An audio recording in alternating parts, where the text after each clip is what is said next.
Partnerem tego odcinka jest Dom Maklerski XTB. Zachęcam do otwarcia konta demonstracyjnego. Link w opisie. Otwierając konto demonstracyjne wspierasz rozwój mojego kanału. Witam serdecznie. Dzisiaj po południu mija 30 lat od ataku Sorosa na funta. To jest temat przewodni tego wpisu. Oczywiście na samym początku zachęcam do subskrybowania, dodawania komentarzy i dawania lajków, jeżeli uważacie, że te materiały niosą dla Was jakąś wartość. Zaczynamy! Ale na wstępie informuję, że wszystkie wykresy, które będą umieszczone w tym materiale, pochodzą z dwóch źródeł. Z platformy Xstation 5, Xtrade i z platformy Bloomberga. Mija 30 lat od ataku Sorosa na funta. Dzisiejszy dzień jest ciekawy, bardzo interesujący, ponieważ głównym wydarzeniem jest wygasanie wrześniowych instrumentów pochodnych, ale akurat ten dzień zbiega się także z tą 30. rocznicą ataku Sorosa na funta brytyjskiego i to był główny powód, dlaczego funt brytyjski nie znalazł się w tym wężu walutowym i tych wszystkich innych mechanizmach, które miały doprowadzić do tego, że Wielka Brytania także przyjmie walutę euro jako swoją walutę krajową. Ten dzień zapisał się w annałach światowej historii gospodarczej, ponieważ okazało się, że są pewnego rodzaju momenty, w którym instytucje prywatne są tak silne, są tak zdeterminowane, mają tyle kapitału, że są w stanie pokonać Bank Anglii, który z tego co pamiętam powstał pod koniec XVII wieku w Wielkiej Brytanii i okazało się, że po tych 300 latach udało się prywatnej instytucji doprowadzić do tego, że funt brytyjski skapitulował i bank nie był w stanie obronić. Na następnym wykresie widzimy, co się działo na kablu, czyli na funcie brytyjskim do amerykańskiego dolara na przestrzeni 1985 do 2000 roku i widzimy, jaka jest gigantyczna skala tutaj umocnienia amerykańskiego dolara i osłabienia funta brytyjskiego w 1992 roku. I oczywiście, kiedy porównamy to z tym, co się teraz dzieje, gdzie jesteśmy dokładnie na 40-letniej linii trendu wzrostowego, wiemy, że funt brytyjski jest w kluczowym, bardzo ważnym miejscu i naprawdę bardzo wiele się teraz będzie działo na funcie brytyjskim. Kiedy zobaczymy taki średni termin, który moim zdaniem najlepiej obrazuje zachowanie pary euro do funta brytyjskiego, gdzie w ostatnich godzinach, w ostatnich dniach przechodzimy przez ważną średnią 200-sesyjną. Dokładnie w okolicach poziomu 0,87 przebiega ta średnia 200-sesyjna i jeśli się okaże, że świeca tygodniowa i w ogóle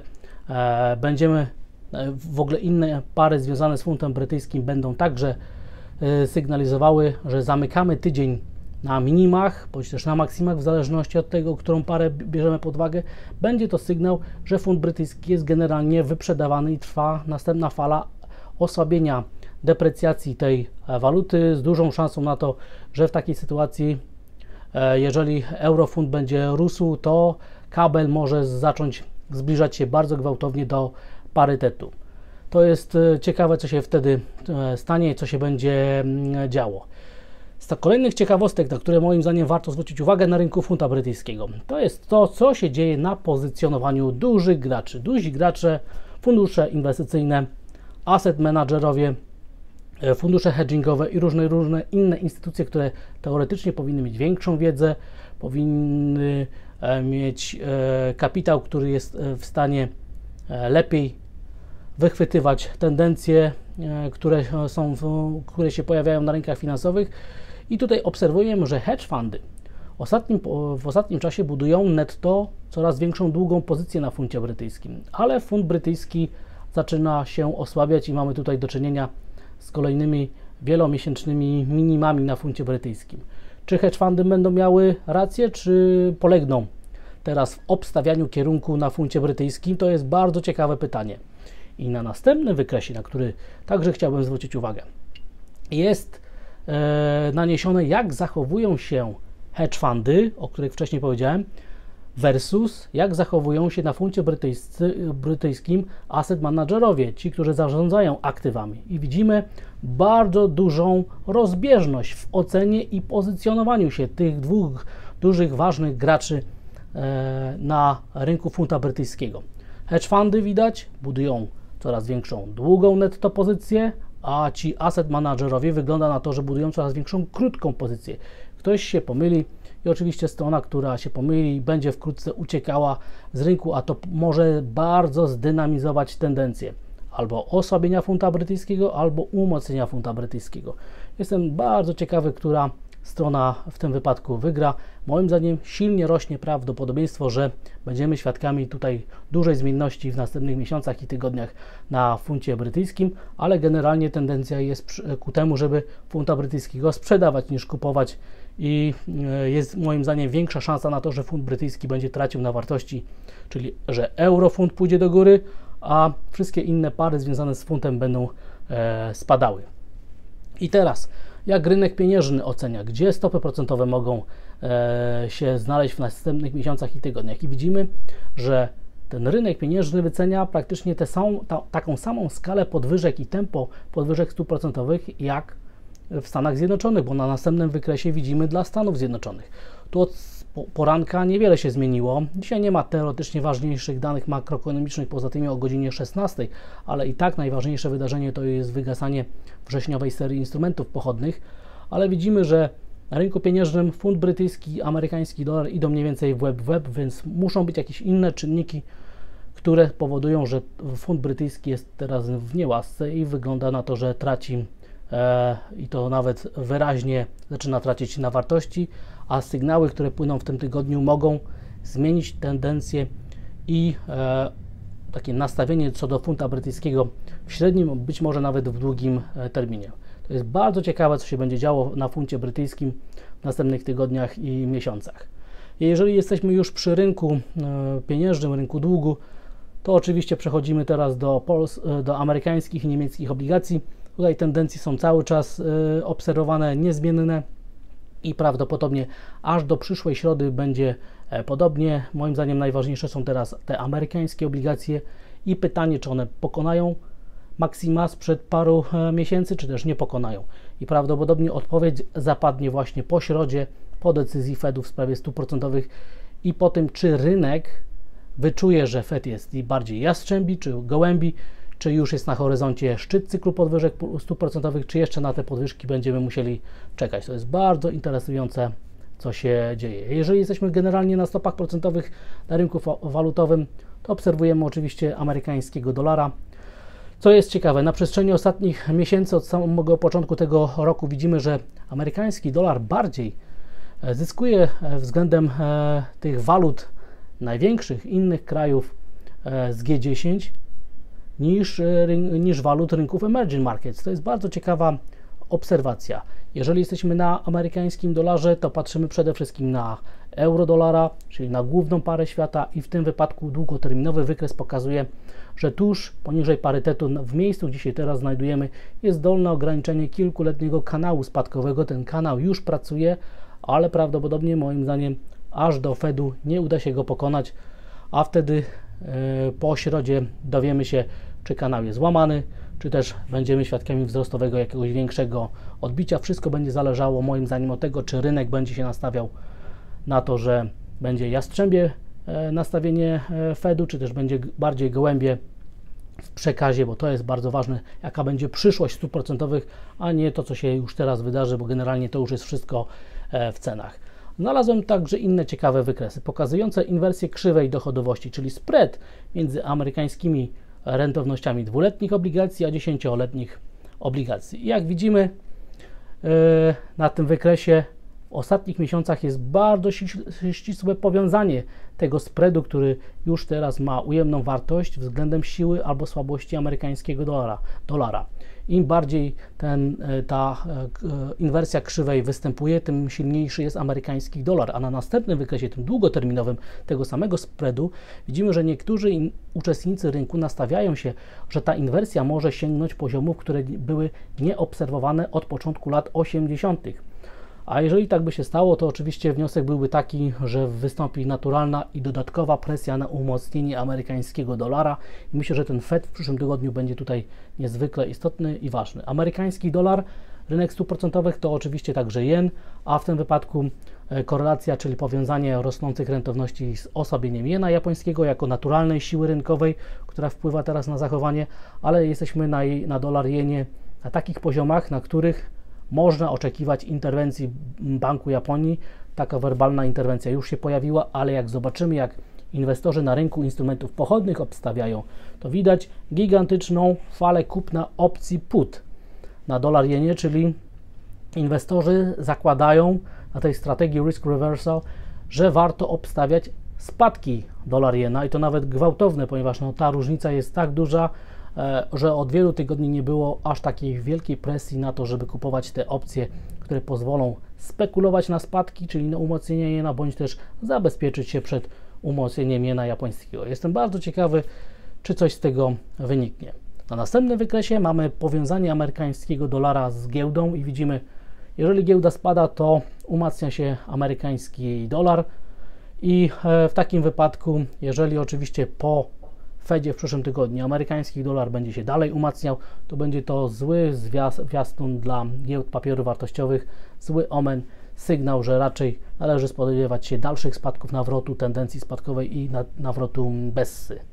Jeżeli jesteśmy na indeksach giełdowych, to dzisiaj zobaczymy, czy uda się pokonać poziom 3900 punktów na wykresie tygodniowym, ponieważ gdyby tak się stało, to byłby to sygnał bardzo dużej presji na to, że jednak to ryzyko ma być sprzedawane, że rynek dyskontuje recesję dłuższą i głębszą, bez czekania na środowy Fed. I to naprawdę byłby sygnał potężnej siły podaży. Raczej osobiście obstawiam, że się nie uda dzisiaj pokonać na zamknięciu świecy tygodniowej poziom 3900 punktów, ale gdyby tak się stało, to naprawdę byłby to bardzo zły sygnał. Podobnie na indeksie DAX, ale w tym wypadku jesteśmy już bardzo oddaleni od poziomu 13 000 punktów. Ten poziom jest tutaj punktem odniesienia. W tym wypadku utrzymanie i zamknięcie tygodnia poniżej 13 000 punktów będzie radykalnie zwiększało prawdopodobieństwo, że będziemy wkrótce testować minima sprzed 3 miesięcy i sprzed pół roku. Jako że rynek ryzyka na indeksach giełdowych został zanalizowany, to patrzymy także na Bitcoina. W tym wypadku punkt odniesienia to jest $20 000, więc jeżeli ten poziom zostanie pokonany na zamknięciu świecy tygodniowej, oddalą się perspektywy wzrostowe, a zwiększy się szansa na kolejną falę wyprzedaży, kolejną falę bessy na tej najważniejszej kryptowalucie. Rynek ryzyka poza indeksami giełdowymi i Bitcoinem to także rynek surowcowy. Dzisiejszy materiał poranny był poświęcony potencjalnemu krachowi na cenie złota. Dzisiejsza sesja, moim zdaniem, na rynkach finansowych najważniejsza będzie właśnie dla ceny złota. Czy dowiezione na zamknięcie świecy tygodniowej będzie to, że wczoraj doszło do mocnego, dynamicznego spadku poniżej linii szyi dwuletniej formacji szczytowej, którą widać teraz na wykresie. Jeżeli dojdzie do spadku i zamknięcia głęboko poniżej poziomu 1680 punktów, będzie to także oznaczało pokonanie średniej 200-sesyjnej i oczywiście ta formacja stanie się faktem i będzie straszyła wszystkich tych, którzy mają długie pozycje, którzy trzymają złoto, ponieważ analiza techniczna będzie sygnalizowała ruch nawet w okolicy 1200-1300 dolarów i to nawet w szybkim tempie, ponieważ jak obserwujemy inne surowce, cenę miedzi, która także spada, cenę srebra, ale moim zdaniem także spadającą cenę ropy naftowej, różnego rodzaju inne składniki indeksu surowcowego, no to bardzo źle wygląda. A jeżeli jesteśmy przy ropie naftowej, to moim zdaniem, jeżeli zamkniemy się na tych obecnych poziomach na cenie ropy naftowej, to w takiej sytuacji będzie to sygnał, że nie udało się wrócić nad dwuletnią linię trendu wzrostowego, a to będzie techniczna zachęta do spadków, do kolejnej fali ruchu w dół, która może się zatrzymać dopiero na wsparciach w okolicach $75. Czy tak się stanie? Moim zdaniem jest na to bardzo jest bardzo duże prawdopodobieństwo, że tak się stanie. I teraz przejdźmy na koniec do rynku krajowych aktywów i rynków emerging markets.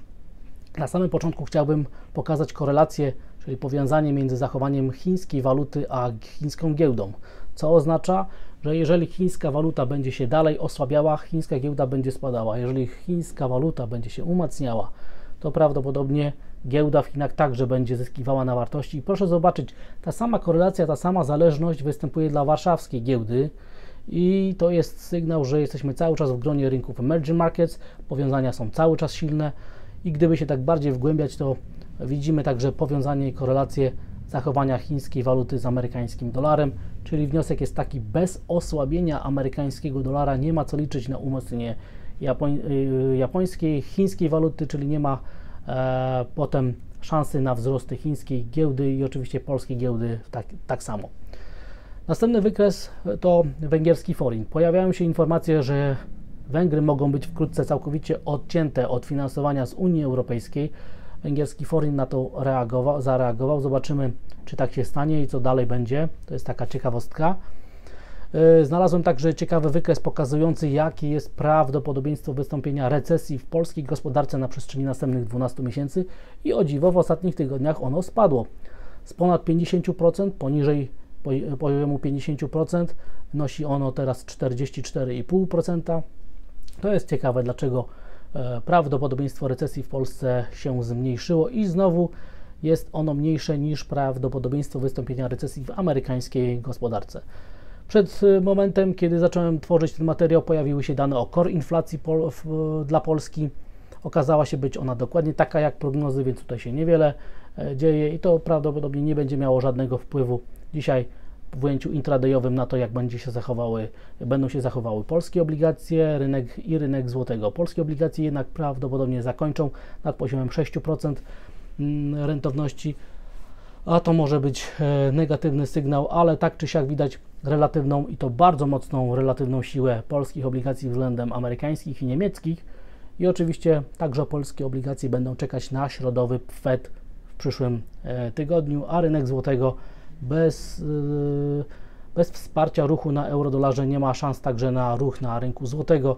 Dane o inflacji są już w cenach i czekamy na środowy Fed i wtedy się okaże, że jeżeli euro-dolar pójdzie w górę, to złoty się umocni, a jeżeli euro-dolar pójdzie w dół w środę, to złoty się osłabi. Będziemy mieć kolejny atak na maksima wszechczasów i na ostatnie poziomy ekstremalne. I na koniec warszawska giełda papierów wartościowych, o której już wcześniej wspominałem. Tutaj najważniejsze jest dzisiaj zakończenie nad poziomem 1500 punktów, ponieważ jeżeli tak się stanie, to pojawią się sygnały relatywnej siły polskiej giełdy, polskich akcji, a w takiej sytuacji oczywiście byłby to dobry zwiastun, ale oczywiście w perspektywie średnioterminowej sygnalizujący także to, że taka relatywna siła, która płynie z rynku obligacji, pojawia się także na rynku polskich akcji. Zobaczymy, jak będzie. Dziękuję za odsłuchanie tego materiału. Zachęcam do subskrybowania, dodawania komentarzy i dawania lajków, jeżeli uważacie, że te materiały niosą dla Was jakąś wartość. I oczywiście widzimy się i słyszymy w poniedziałek. Życzę oczywiście udanego, słonecznego weekendu. Pozdrawiam.